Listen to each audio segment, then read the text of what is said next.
Oh, it's doing what? Man, this scene, man. I'm just kidding. So, this is actually my favorite scene, right? It's Shogun, the scene when he takes him up, and like, you know what? You filthy Gaijin, and he, yeah, and he waters the plants, right? But this is a scene that I always remember so much. I've seen the original show many times, and this is always the show.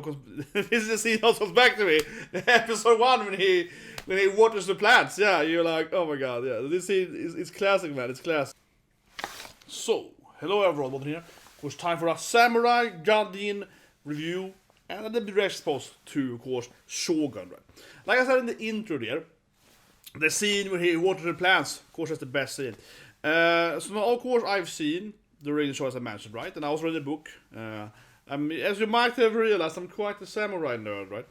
But I do think it makes me a pretty good judge, right? If it's a good samurai TV show or not. Quite a call of authority, I suppose. But still, come on, seriously. I am the ninja samurai guy in real life, right?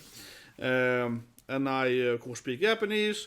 And, you know, I lived in the dojo for many, many years. Anyway, that's the intro. Now, what is it about then? Shogun is about this classic real life story, right? Of the first white man to basically wash among shore in Japan, getting stuck there, just like Yosuke is the first black guy, right? And so on.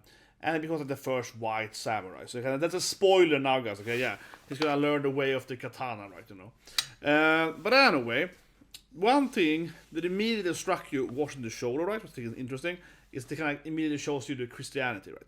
So this takes place, of course, when Christianity and some other people have started, you know, but mostly Christians, right, from Europe, have started a little bit trade with Japan, and in the future then, this is spoilers, but it's not, I'm kidding, not for the actual TV show, but in history here, eventually the Japanese are gonna close the border, right, which is called Shogun, if I pronounce it hopefully, which had to close the Islamic country. It hasn't happened yet, but it's happening soon in the future. So it's kind of the period now where it's a little bit of like Christians, and they're gonna have this like massacre coming and so on. There's gonna be some fun time being a Christian. They're basically gonna kill all the Christians eventually in Japan and so on, right? But the show takes place just in that. It's actually interesting from a historical aspect, right? Because yeah, the show really takes place just in that time where like Europeans were trading with Japan just before they closed that, right? Because it's a very short window of time here, and then before they close it away, right? And then, of course, it's the country. And then it's like 200 years, roughly, a little more than 60 years, before the Edo period or Tokugawa period ends, right? With America coming to Japan, right? So this is called the Tokugawa period or the Edo period. Edo, then, of course, is today's Tokyo, and it's called the Edo period because basically Edo became the capital instead of Kyoto, right? Which is Kyoto is the kind of classic capital. Edo is on the east of Japan, and if you actually read the kanji, of course, for Tokyo, it says Eastern Gate, right? That's why it's renamed to Tokyo later, because it's like the entrance gate to Japan from the east, right? But interesting enough, right, in this show here and before the stuff, Tokyo wasn't the capital, like I mentioned, it was Kyoto, and Japan was more focused, like the actual most trade and so on, were more in the middle of Japan, right? So not the east, but actually more in the middle. So closer to Kyoto, closer to Osaka and so on. As I mentioned, it's a show, right? You're going to Osaka. So Osaka, Kyoto, very close to her, and Kobe and so on. So that was more the hub of trading in the area of Japan. I should have a map here instead of this guy from the show, right? But it's basically where it takes place, and that's very accurate, okay? So I'm going to review the show here to some extent on accuracy, I feel, historically wise. And that's very accurate. They're saying that we're going to go to Osaka and so on, and yeah, this is much more accurate, because as I mentioned, this is before Tokyo and East Japan, Yokohama and so on, before the growth, right? This is kind of like in the middle of more center of Japan, right? Because today, yeah, the biggest area in Japan that is East Japan, right? You know, like I mentioned, Tokyo, Yokohama Bay and so on. That's like the most biggest area, that area. More people live in the world, right? But in this era here, before isolation time, it's more like, okay, this is like in the middle of Japan, rather center of Japan, which in some way makes sense, right?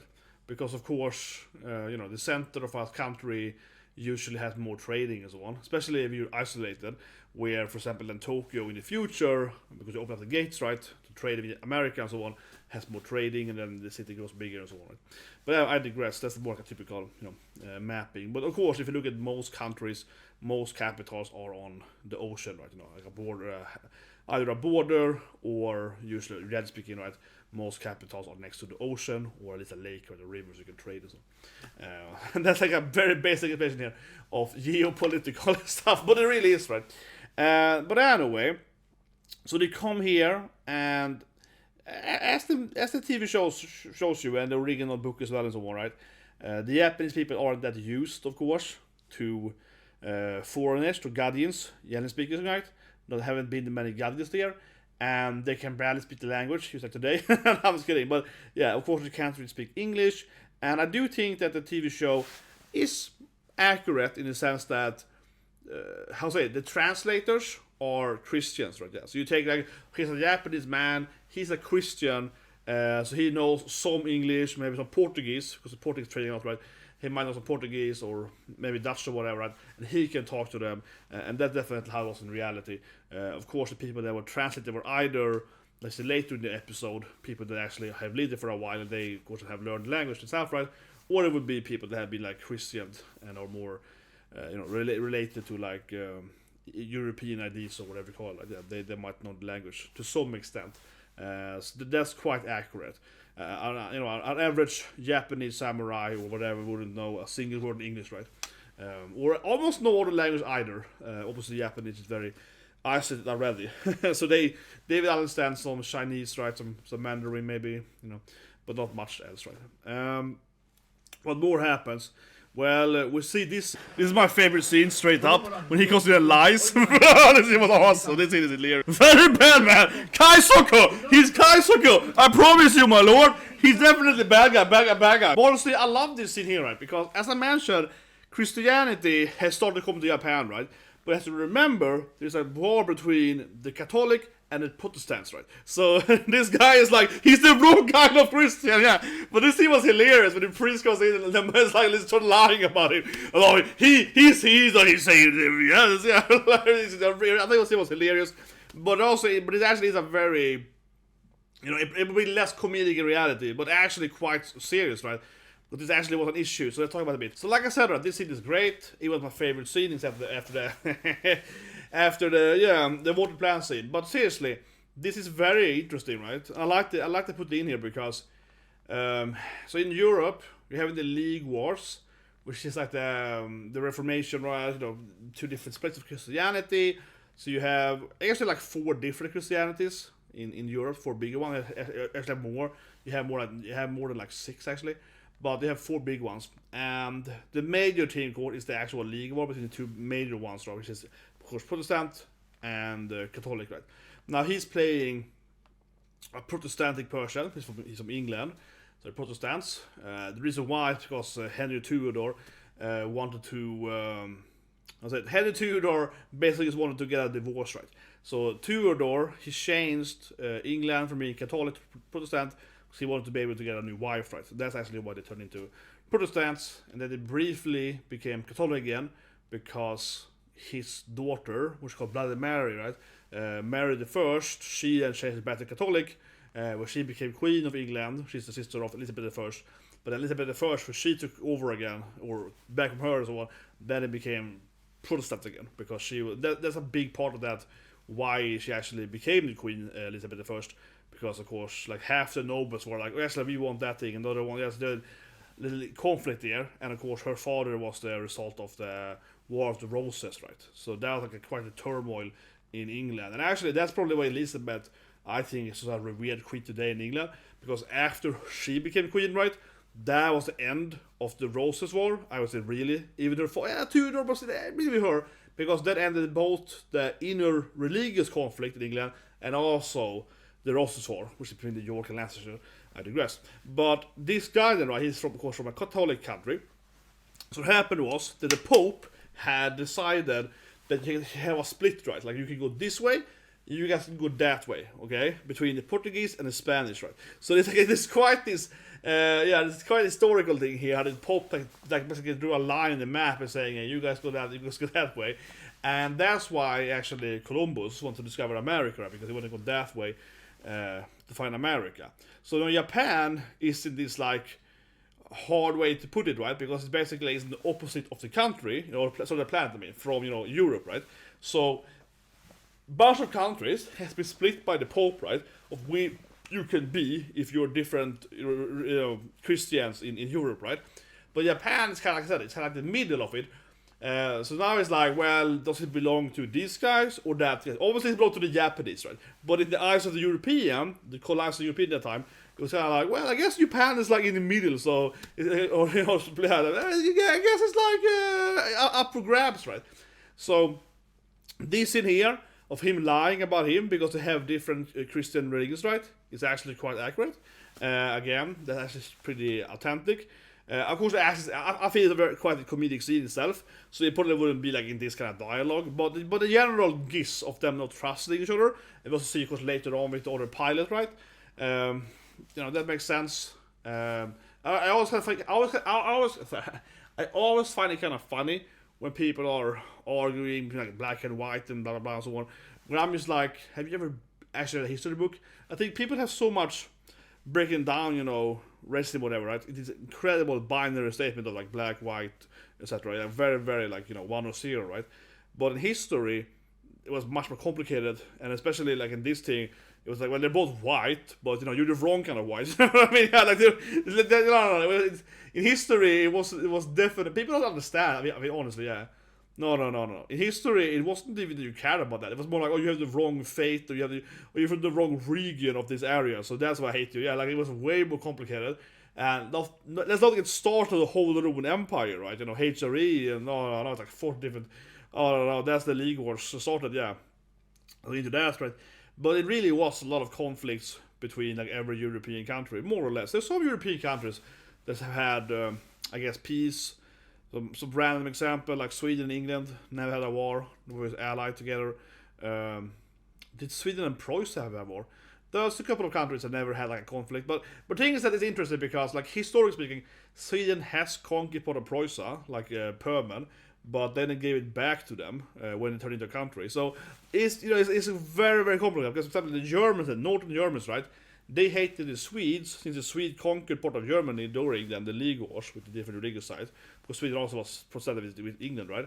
But then after Prussia was founded, which is later than the sister in that time, then Sweden basically gave them, they sold them back the land kind of thing and so on. So they kind of like Sweden instead. So yeah, it's a lot of complicated. It's so complicated, right? So I like to see it because it's you can read a book, right? It's well written. You remember that. Well, actually, in history, though, this actually was so much conflict between different European countries, different faiths, and not only like Protestant and Catholic, right? You have the Quarks, you have the Orthodox, you have a bunch of different, like side versions of Christianity faith, and also, of course, some general heretics. And then on that, you have the other people, the other religions aside as well, right? So, no, much more complicated. So him lying and trying to get him killed, that's pretty authentic in history. But like I said, it probably would be less comedic, and also maybe the Lord himself would be less, aware of it, right? Oh, you're lying to me. But who knows? I think it's fair to say that the Daimyo or whatever the samurai would be to judge if they're lying or not, would probably assume that, well, they probably have some beef. Yeah, that actually probably be kind of realistic because, of course, the Japanese themselves have this long war called the Sengoku period, which is a civil war in Japan for like 250 years. So he's probably like, well, yeah, I honestly don't think that a Japanese person in this time, they probably wouldn't assume that 2 white guys are friends because they themselves have like 4 different countries. Basically, Japan is like 20 plus different states, right, on and off, right, for a few hundred years, constantly, civil war. So why would they assume that 2 white guys, they have to be friends? No, because they themselves are the friends with their own neighbors, right? So I don't think they would be like, oh yeah, obviously on the same side. They would be like, nah, they're obviously different people. Yeah, I think they will understand it. Like, no, they're different countries too. Yeah, like we can't. They probably also hate each other. I would think so, at least. Udon! Oh my god, my favorite Japanese food, man. It's not Oden if it isn't hard boiled. Come on, I'm sorry, but I'm just imagining. I'm gotta have the Muppet Man. Ruin it for me. Every time I see someone being boiled now, I'm gonna be like, oh yeah, it's just like he's getting Oden, man. Yeah, he's making some good old Oden. Here we go. The most unrealistic scene is probably this classic scene here, right? Where he wants to save the Portuguese because they're friends now, and that's in the original show as well and so on. And he's played by my favorite actor back in the days. But this is probably the most unrealistic scene where he's just like, oh yeah, I'm just gonna like, you know, send the Lord down there and like like taunting him to go down there, and then he hurts himself and he's like, yeah, loser. This would obviously get him executed in reality. And I mean, the Lord himself would probably never go down there. He probably wouldn't like be provoked to go down to begin with. But yeah, this obviously the, how to say it, the Gaijin character, the Gaijin samurai here is quite you know, in her face right there. He's quite like into it too much, and that's probably a general issue with this show from an actual historic accuracy, right? That even if he's a real character, he's like, you know, he's based on a real person that he is. But I will assume, I guess what is it, that the real person, the real historical person probably wasn't asked, you know, like in your face, so to speak, right? I would say that's probably the least accurate part of it. And otherwise, an episode talking about, you know, oh, this is the grandson of this person and so on. And some of them are fictional, some are real, whatever. But they're obviously based on like general sense of Japanese feudal system. And I mean, it isn't like, you know, book like every literal character was there at the time, whatever. But in a general sense, that's true. Obviously, they have a lot of like different states, as I mentioned earlier, because they have different feudal states, they have different lords, different daimos, different leaders. It's all about, oh, this guy was this person, he ordered that person, he's the daughter of that, blah blah blah. Yeah, I mean, that's just how it was, right? Because there's so many different leaders and loyalty here and there and so on, right? So that's very, that's in a general sense. Now at the end here, let's just talk about the actual entertainment value of it. Was it good or not? I mean, I liked it. Like I would say this thing was it like 10 out of 10. I probably would give it like an 8, honestly. Episode 1 here, because the first bit was a little slow, which I'm fine with. It wasn't like the worst thing ever, but you know, it's a little bit like, okay, we're getting started. The ship crashes. It took a little. I would say it took a little bit, maybe like 10 or so minutes, for it to really get started. But it's over an hour though, so it felt like you're watching a movie, right? But after that, it was really good. The cinematography is great. It looks good. Yeah, like it looks real. You know, of course there are some issues with it, and they're obviously mixing a little bit. When it comes to like the samurai armors and some weaponry and some in the side, now they're mixing a little bit of like, well, was that armor actually invented at the time, or well, that sword wasn't actually in that design, or there's some fine details. I'm like, that I'm kind of like ignoring, but in general sense, yeah, it looks pretty authentic. The houses, how they lived. It's pretty good, and yeah, it's good. It's a good lighting and everything, and I think that everyone acted mostly pretty well. I think one problem was the whole lying scene or insult scene, because I felt like the person inside the Lord, I don't know. I guess he's supposed to play off as this like super insecure person, like born into wealth or something, royalty, something like that. But he looked out of place. He looked like too insecure, I suppose. But I guess he might be overplaying it, but I felt a little bit weird. You had, of course, the Yuri scene, right? The girl that felt like, I don't know, I mean, I don't mind it. No, but honestly, that I felt is, I'm going to be honest to say, I didn't like the scene too much, because it just felt like so, I don't know, I felt like kind of cringe, honestly, a little bit. Yeah, I'll get the minus a little bit for that scene, because it just, to me, it just felt like, oh yeah, this scene is like, this is a hardcore show where people get killed and this thing, and it's, you know, it's a adult show. It's like, you know, whatever, Game of Thrones kind of thing. It's just like, oh yeah, it's like two women having, okay, you know what I mean? But it felt so random. Was I the only one? He just felt like he's like, you wanna watch my lord? Yeah, I was like, I guess. Like that certainly did happen if you were like the daimyo or whatever, right? You basically a king, you know. You have a bunch of different. Yeah, sure, I'm.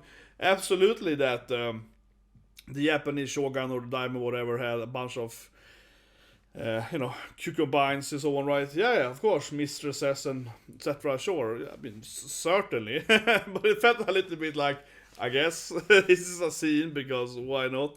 It felt like fan service, right? Yeah, it felt like a, a typical anime fan service. Here's a scene where this happens. No actual reasoning in the storyline. Well, I guess arguably that will have importance later. Come to the last here now. Because one thing the episode, I'm not gonna say it was bad, but one thing the episode clearly is building up to, and it's not really explained at all, is the women, right? Yeah. So most of the female characters in this show, like we see here then, are in basically the court, right? Court of Osaka or other courts, right?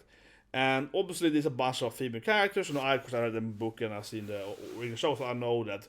Well, yes, of course the main character will seduce one of them or whatever, and so you know how it's gonna go. Spoilers! Obviously the main character will get it on with a Japanese lady as well. Of course he will. But you get my point. All the scenes with the ladies, I felt, had like no real build-up or no connections. It was like a bunch of different scenes with like, oh, she's kidnapping this baby, maybe not to try to, no, really my life, and then there's some kind of Yuri scene, and then they have to learn to write. It was like a bunch of different like mismatched scenes of these like court ladies, I guess, right, if we call it, the princesses or whatever, Hime-chans. Yeah, it was like a bunch of them, and it's like, it didn't feel like they had much, they had basically nothing to do with the main story whatsoever, yeah. Honestly. I don't think it was bad per se, because obviously all of these like court scenes are gonna be imported in next episode, right? Or episode 3 or 4 or whatever. It's imported later. He's gonna meet these different women, he's gonna date one of them, whatever. So it clearly will have importance later, and like I said, I have read the books, I know it is important later, but I did feel that from an episode 1 impression, like honestly, it just kind of felt kind of mismatched, right? It was like 5 scenes, there was like no connection in between, and it was just like, here's this scene now, like, okay, what, why, yeah, it's like, we see him, sailing, and then the next scene is like 2 women doing it, the next scene is like him sailing again. Like, it felt completely random. It's like, here's this scene. Okay. But sure, most of those scenes will have relevance later. I will say. Try not to spoil it, right? But I mean, it's obvious that he's obviously gonna be one of them as well. He's at least gonna date one of them, so to speak, right?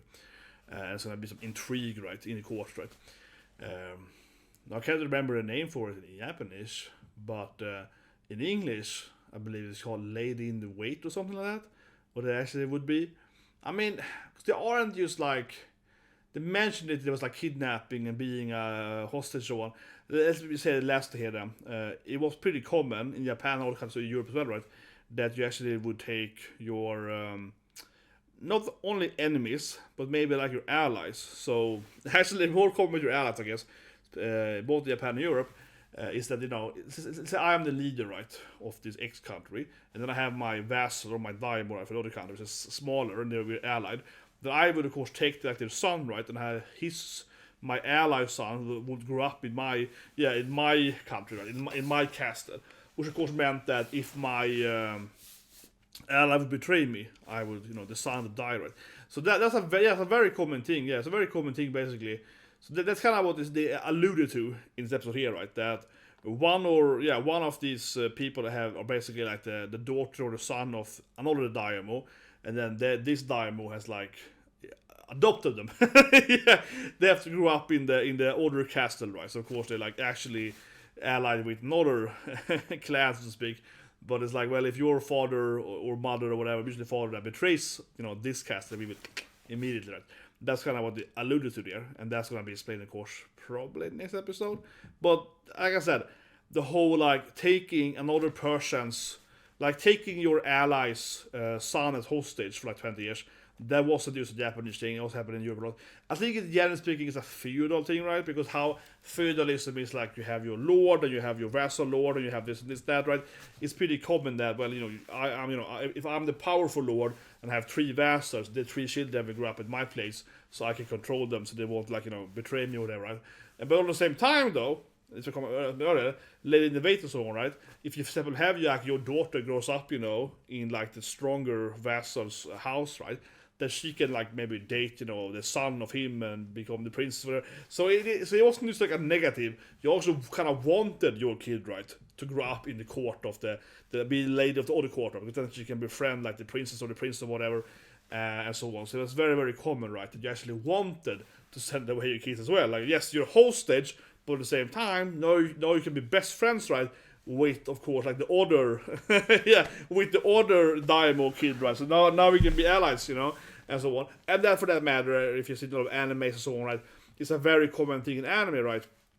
That isn't really explained in anime, because it's like a trope in anime these days, but that's that you usually have this, like, yeah, the two princes are best friends or something, right? It's a very trope in animes that, yeah, you have, like, the prince of X country and Y country are besties, because they hang out together as kids, right? But the actuality that comes from that, well, yeah, usually the one of the princes actually grew up in the other prince's castle together with him, right? Forced to. Yeah, that's what it comes from, that trope, right?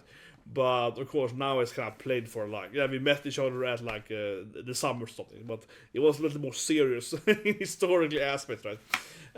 But anyway, guys, that's the review. What do you guys think? Leave a comment below, guys. Do you like the show? I'm definitely gonna watch more of it, but like I said, I have actually read it and seen the regular show, so I mean, I still like it. It's a remake, right? You know, you've been enjoying it. Like I said, it was well done, like definitely well produced. So it's just like enjoyable to rewatch it, but it's not much many twists or turns. But maybe they're gonna have bigger changes. Maybe they're gonna make more twists, more altercations, and so on, right? More twisting stuff later on. How further it goes, right? Episode 1 will obviously be the most accurate into the book and so on, which makes sense. I think it's correct to do it. In the beginning, you have to be most accurate, right? I would say. Well, guys, so you guys have a great day.